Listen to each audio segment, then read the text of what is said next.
시청자 여러분 안녕하세요. 김동수입니다.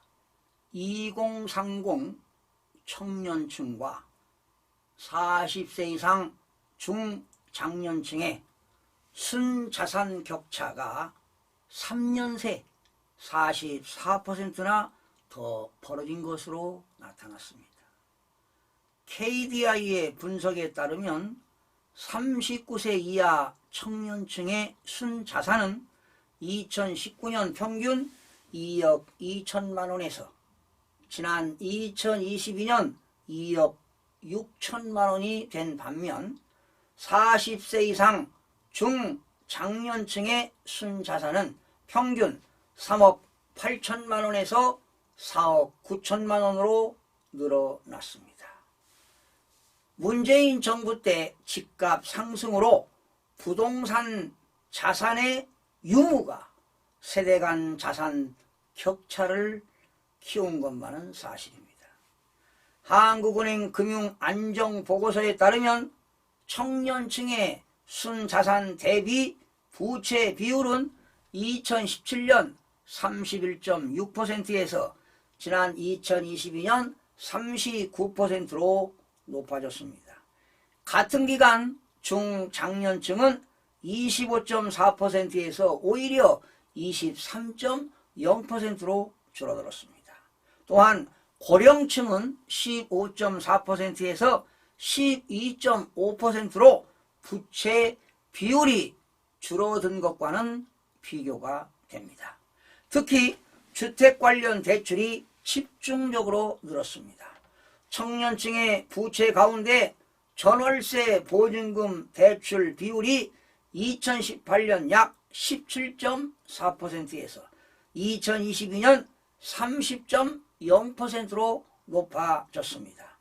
민주당의 임대차 3법 강행으로 2020년 하반기부터 전셋값이 치솟자 전세 대출이 크게 늘어났습니다. 이런 상황에서 고금리가 도래하니 2030 세대들의 생활고가 가중되고 있습니다.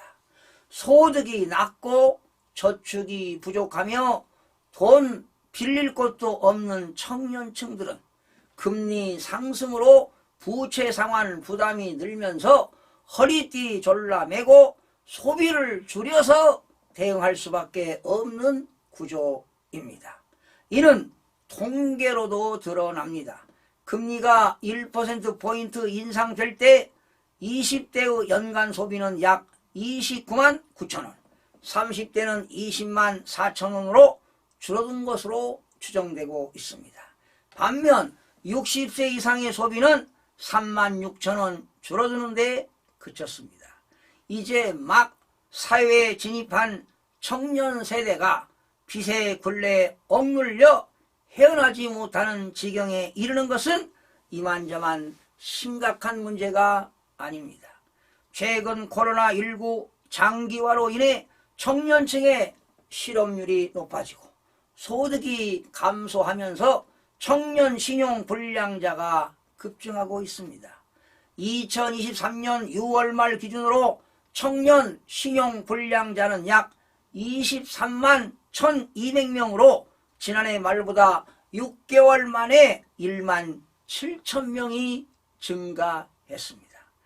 장기 분할 상환으로 전환할 기회를 주는 등의 방법으로 당장 청년층들의 부채 관리를 강화해야 하며 보다 근본적으로 자신의 소득 범위 내에서는 안심하고 집 장만할 수 있게 주택을 넉넉히 공급해야 할 것입니다. 집 없고 빚에 허덕이는 청년 세대는 결혼도 출산도 미래도 기대할 수가 없습니다.